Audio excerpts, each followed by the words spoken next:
Salut tout le monde. Oui, c'est la suite de la semaine dernière. Ouais, vous doutez bien. Moi, j'enchaîne les vidéos.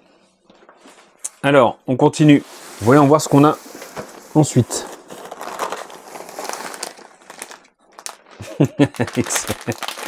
Alors là, ça c'était pas prévu. Un petit porte-clés Dragon Ball. Alors c'est Breezer, bah il est fan de Dragon Ball.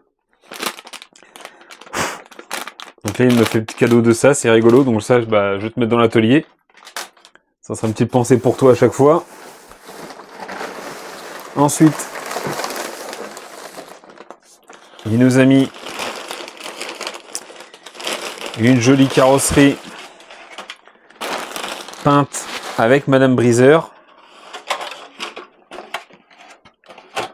Ah, il m'en a mis deux même. Attends, il y en a une ou deux là? Ah non, il y en a une en plus. Ah, sympa. Alors, il m'a mis celle-là. Donc peinte par ses soins et les dessins sont faits par Madame Breezer. Donc à l'effigie de Dragon Ball. Donc c'est plutôt bien fait. Honnêtement, les dessins sont plutôt bien faits.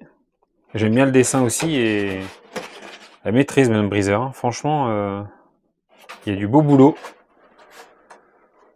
Il y a du joli travail dessus là. Vous le reconnaissez lui? Ah. Voilà. Donc ça fait une petite carreau en plus. Et ça, bah, je le savais pas, il me l'avait pas dit. Il m'a offert une petite carreau en plus, un 10e. Donc je vais pouvoir m'entraîner à la peinture. C'est cool. Avec l'aileron qui va bien. Il y a du sticker. Il y a tout ce qu'il faut là. Dis donc, on remplit l'atelier encore.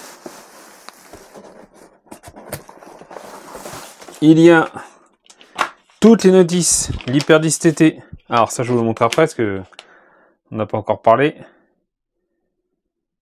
Et alors, est-ce que c'est bien la Team Magic E4? Ah non, je vous ai dit une bêtise. Alors voilà. Donc ça, c'est pas la Team Magic E4. C'est là. C'est là. C'est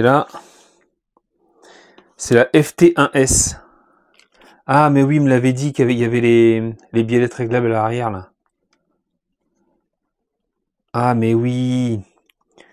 Bon, bah, correction sur la vidéo de la semaine dernière. En fait, là, c'est la FT1S. Donc, c'est celle-là qui est hyper affûtée pour le parking, mais surtout la piste.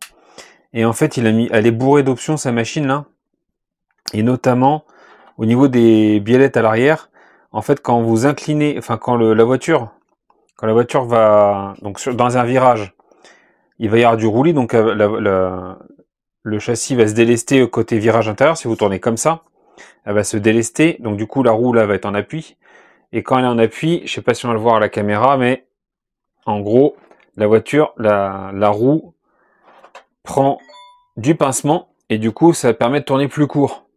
Donc c'est des options de dingue. Est-ce que moi, je vais ressentir la différence? Je sais pas, parce qu'il va falloir que je roule à une bonne vitesse pour ressentir la différence. Mais donc c'est la Express FT1S. Donc avec toute la petite notice qui va bien. Et ouais, celle-là, elle est bien optionnée avec un super électro. Donc ça va être du lourd, ça. Ensuite, on a encore une Express. Donc là, cette fois, il l'avait fermée parce qu'il doit y avoir pas mal de choses dedans. Tac. Oh, il m'a mis plein de stickers en plus, Breezer. Est-ce que j'avais un sticker de toi? Ben non, j'avais même pas de sticker de toi, donc ça tombe très bien. Donc le petit lot de stickers, donc quand je vendrai ou que je ferai gagner des voitures, vous aurez les stickers des copains aussi.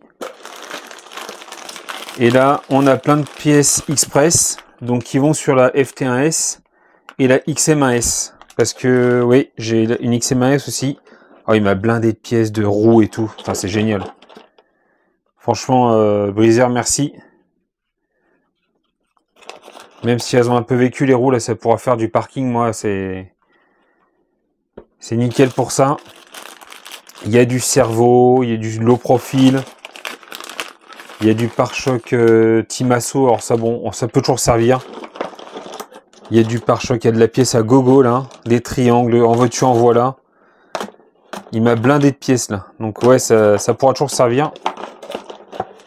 Et il m'a également fourni un Vario 8S. C'est le... Donc non, c'est un ancienne génération. Le ventilo tourne. Donc ouais, ça va être nickel. On va pouvoir s'en servir pour rouler en vitesse. Donc ça, bah, merci à toi Breezer. C'est parfait. Il y a de quoi faire là. Je sais même plus où mettre ça là. Va falloir pousser les murs. On continue. Parce que oui, c'est pas fini. La voilà, la Team Magic. La Team Magic E4. Hop, hop là, donc celle-là en plus, la carreau elle est vraiment magnifique en plus. Regardez ça, les reflets qu'il avait fait dessus là. C'est du brillant avec un jaune, on va dire caméléon, parce que ça passe du jaune au vert à la lumière, c'est vraiment magnifique. Celle-là elle est vraiment chouette. Hein. Dis donc. Là on va avoir de quoi faire des tests sur parking. On va avoir de la 1/10 à gogo. Et oui, elle se fixe pas l'arrière, celle-là. La particularité, c'est qu'elle se fixe pas l'arrière. Voilà, donc là, par contre, il faut éviter de se faire trop rentrer dedans. Mais bon, moi, j'en fais plutôt seul en général. Et donc là, machine à courroie avec la spool centrale. Et les petites courroies qui vont bien. Par contre, il n'y a pas de tendeur de courroie, là. La tension, tu l'as fait comment? Tu peux pas l'attendre, la courroie? C'est étonnant, ça, tiens. Donc le moteur va venir se fixer ici. Donc on va mettre un 36-50. Parce que vu la taille là, ouais 36-50 sera pas mal. Voire un 60 ça passerait. Voire même un peu plus. Hein. Même un 70 ça doit être limite de passer aussi. Le châssis tout en carbone, il l'avait présenté sur sa chaîne. Les tourelles en carbone, c'est très fin, c'est hyper léger. Elle est vraiment légère la machine là. Les roues à l'arrière sont libres, donc comme sur la FT1S, donc ça va me permettre un petit peu de comparer les deux. Même si celle-là est vraiment optionnée quand même. La direction est bien libre. Dis donc, c'est vraiment pas mal. Le cerveau de direction, il y aura de l'adaptation à faire parce que le cerveau de direction, là, la lipo vient là. Le moteur là. Le cerveau de direction, enfin, je regarde la notice. De toute façon, il me l'a fourni, donc je regarderai comment ça se monte. Donc là, celle-ci encore, puis elle est neuve, hein, il n'a pas roulé avec. Hein. Il n'a jamais roulé avec. Donc ouais, franchement magnifique. Elle a jamais roulé la caisse, c'est dingue. En fait, ouais, bah Breezer, je pense qu'on a un peu le même souci, c'est qu'on voit un truc, il faut qu'on l'achète. Sauf que lui doit avoir moins de temps pour rouler, ou prend moins de temps pour rouler, puis je pense qu'il a les peintures à faire, etc. Moi, bah, c'est je fais beaucoup de roulage, mais au détriment de la coutellerie que j'ai laissé de côté. Mais waouh, celle-là, avec les vitres teintées en plus, il a fait une teinte sur les vitres là en vert. Ça rend vraiment super bien. Celle-là sur le parking, ça va être chouette à regarder. Hein. Faut pas que madame rentre dans l'atelier là. On continue. Il y a encore une 1/10. Donc celle-là, c'est la XM1S. Donc là, ça sera une traction avec moteur central. Donc exactement la même chose que la Team Magic E4. Tiens donc. Tu vois, ouais, tu vois qu'il a jamais roulé avec parce que c'est plein de poussière. Elle devait dormir sur les étagères, regarde. Le châssis, il est neuf. C'est pareil, elle a jamais roulé celle-là. Les roues, c'est des sweeps. Donc ça, apparemment, c'est du bon matos. Le châssis, c'est le même châssis, même type que le châssis de la FT1S. Alors, ça ressemble à du carbone, mais j'arrive pas à savoir si c'en est. Il y a le cerveau en place. Il a mis plein de choses. C'est un fou, ce Breezer. Et la lipo viendra sur le côté. Donc par contre, c'est des petites lipos. De cette taille-là, moi, j'en ai pas. Hein. Ou très peu. Peut-être une ou deux. Donc il faudra que j'adapte des lipos 3S dessus, là. Donc c'est pareil, c'est une petite spool, là, en prise directe avec une petite courroie jusqu'au diff central. Jusqu'au diff avant, pardon. Le diff est bien dur à l'avant, là. Les petits amortos, donc tu as les capuchons, bac de réglage en métal, alu. Par contre, les corps sont en plastique quand même. C'est pas trop ferme, hein, au final. Je pensais que ce serait beaucoup plus ferme que ça, les petites 1/10 là. Mais je pense qu'il y aurait trop de rebond sur ce type de machine si c'était trop ferme. Vu que c'est hyper léger, ça rebondirait dans tous les sens. Ou alors il faudra rouler sur la moquette, quoi, en intérieur. Donc encore une machine à tester. Ça en fait, hein. Ça en fait. Là tu prends ça. Ah, l'empattement par contre c'est pas le même là. L'empattement n'est pas le même que la FT. On a un empattement un peu plus court. Ah oui, c'est beaucoup plus court l'empattement là. Ah oui, là par contre, ouais, on est bien plus petit là. Ah oui. Donc là, il faudra peut-être que je trouve une carreau pour celle-là. En empattement, on a combien là? C'est pas au millimètre près, mais on a 200... Ouais, 212 mm. Donc c'est vraiment plus petit, hein. Quand tu mets à côté du camion, elle est rikiki là. Donc ouais, il y a de l'alu partout. Ça m'a l'air bien équipé d'origine. Les barres anti-roulis, t'as tout, hein. Franchement, tu peux même régler le drop à l'avant et à l'arrière. Une petite vis de réglage de drop. Donc là, ils sont au minimum. C'est le triangle qui vient directement buter sur le châssis pour avoir le plus de garde au sol possible. Pour rouler en parking, c'est ce qu'il me faudra. Donc encore un châssis. Ça va être compliqué de commencer à les caser là. Et logiquement, il en reste plus qu'une. Ah oui, là, c'est pas la même échelle.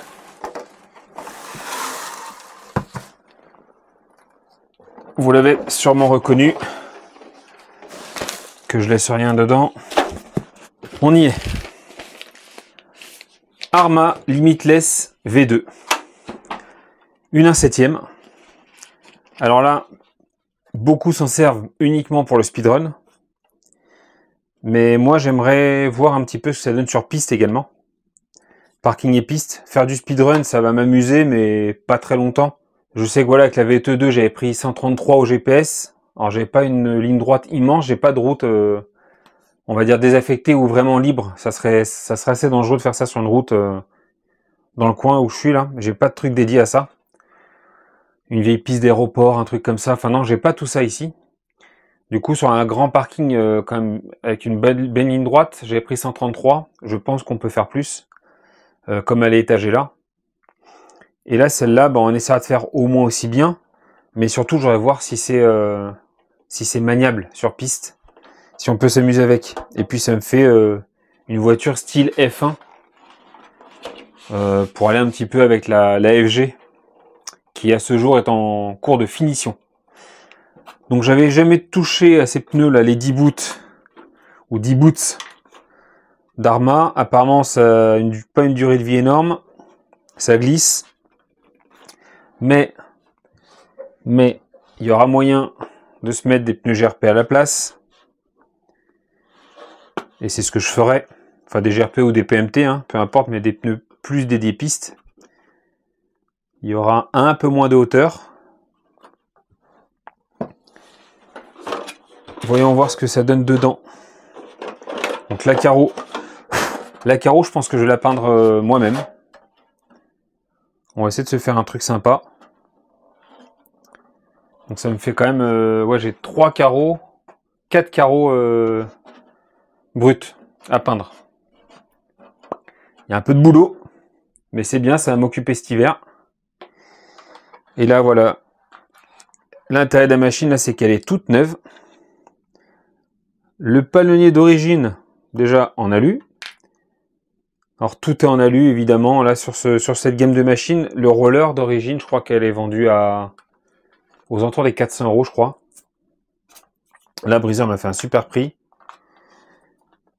Et c'était l'occasion de tester avec la spool centrale. Donc le montage, c'est la même chose que sur une VTE2. Hein. Je prends l'exemple de la VTE2 parce que c'est la même échelle.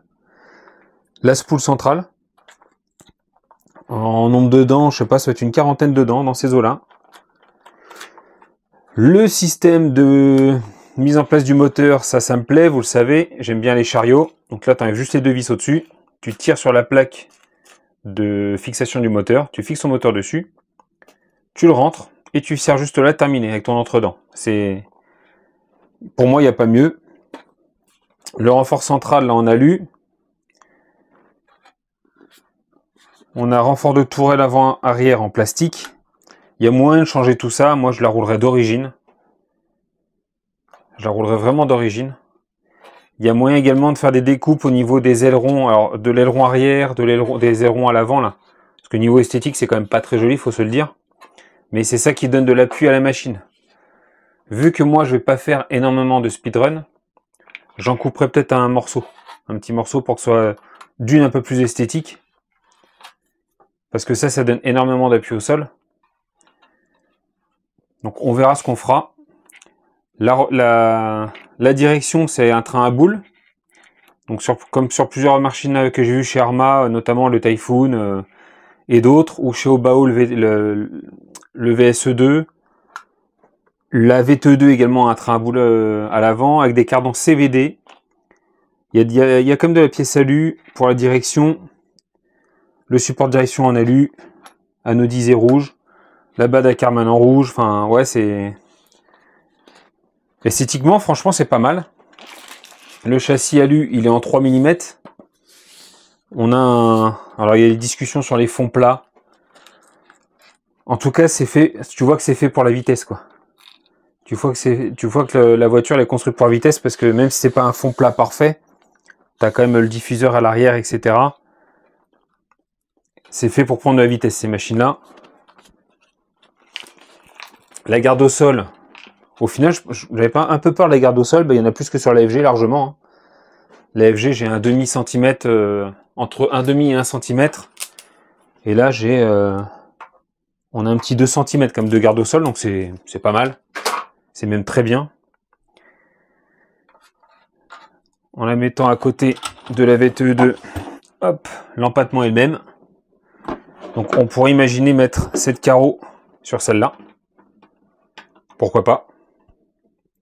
Ça passerait, hein. Ça passerait. Parce que justement, je dois préparer une vidéo de vente. Et j'aimerais bien garder cette carreau que Breezer m'a fait parce que je la trouve magnifique. Il y a sa signature. Et voilà, je roulerai avec une voiture à lui et la carreau qu'il a peinte. Puis cette carreau NASCAR, je l'aime beaucoup. Donc ça m'ennuierait de la laisser partir. Donc je suis en pleine réflexion. Je pourrais la rouler soit comme ça. Je vais déjà la tester, on va voir. Je vais monter l'électro, je vais la mettre en 8S. On va récupérer le combo du MTX, Obao MTX, que je revends en roller. Et on va le passer dans celui-là, le combo. J'hésitais à mettre le gros moteur Castle 800 kV, mais il faut tout adapter. D'ailleurs, je suis même pas sûr qu'il passera en longueur. Je suis même pas sûr qu'il passerait sans modification, j'entends bien, parce qu'il y en a qui les font passer si ça passerait au poil avec la direction à l'avant. Donc là, pour vous montrer, il tiendrait pile poil le moteur. Mais bon, 800 kV là-dedans, ça serait vraiment pour du speedrun, ça serait pas pour rouler. Et comme je vous l'ai dit, c'est pas vraiment ce que je veux faire. La carreau, franchement, c'est pas mal la carreau. Ça doit être du 1,5 d'épaisseur, 1 ou 1,5 dans ces eaux-là. Mais c'est pas mal. Et j'en ai jamais vu rouler des limitless. C'est ça qui m'attirait, c'est que là où je roule, au circuit, etc., je n'ai jamais vu de limitless. Il y a des Felony, il y en a 2, mais jusque-là, je n'ai pas encore vu. Alors je me dis, est-ce que c'est parce que la voiture, elle n'est pas du tout adaptée au circuit? Peut-être, je vous le dirai. Est-ce que tu peux faire uniquement du speedrun avec? Ou est-ce que ça peut être viable? Là, d'origine, ouais, il y a de l'huile. Ça a l'air assez souple, je dirais de la 10 000 à l'arrière, dans ces eaux-là. Et à l'avant, on est plus dur. On doit être, je dirais 20 et 10. 20 000 à l'avant, 10 000 à l'arrière, dans ces eaux-là. Mais il faut regarder sur la notice. Je suis curieux de voir ce que ça va donner. Et quand tu regardes la notice, là, quand tu regardes la notice, c'est marqué Limitless Speed Bash Roller. Donc concrètement, il destine vraiment la voiture à la vitesse. On verra hein, si on peut en faire autre chose. En essayant de faire quelques réglages, etc. Ça m'apprendra également à toucher au réglage. Ce que je vois, ce qui est sympa là, c'est qu'il t'explique comment faire ta peinture, le nettoyage, le ponçage, etc., le séchage. la peinture à ton goût et après la mise en place des stickers, parce que oui, il m'a même filé tout le lot des stickers, enfin voilà, c'est comme si j'avais acheté un magasin, sauf qu'il n'y a pas le carton et la garantie, mais bon. Ça va être sympathique cette histoire. Alors, standard, on a la couronne en 39 dents. Je viens de trouver. Donc eux, ils disent que tu peux mettre un pignon jusqu'à 52 dents. C'est n'importe quoi. Attends, c'est bien ça, hein? Ah, tu peux commencer à 30... Attends, tu vas de 32 à 52 dents pour le pignon? C'est hors norme, j'en ai pas de pignon de cette taille-là. C'est hors norme. Donc je me demande si on va pas se traîner, là.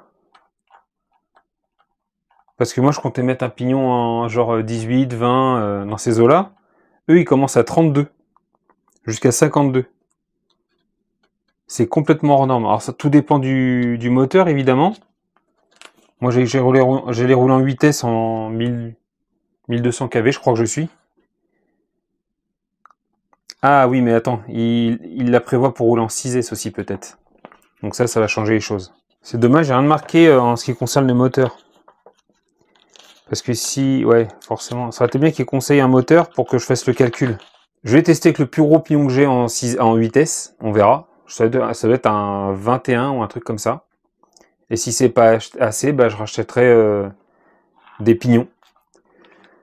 On verra. Moi, mon but, ce serait de prendre... ouais, j'aimerais bien prendre un petit 120, 130, 130, 140 max. Vraiment max. Un peu comme celle-là, en fait, mais ça reste maniable. Elle reste maniable à bas régime. Donc, on va voir ce qu'on va faire.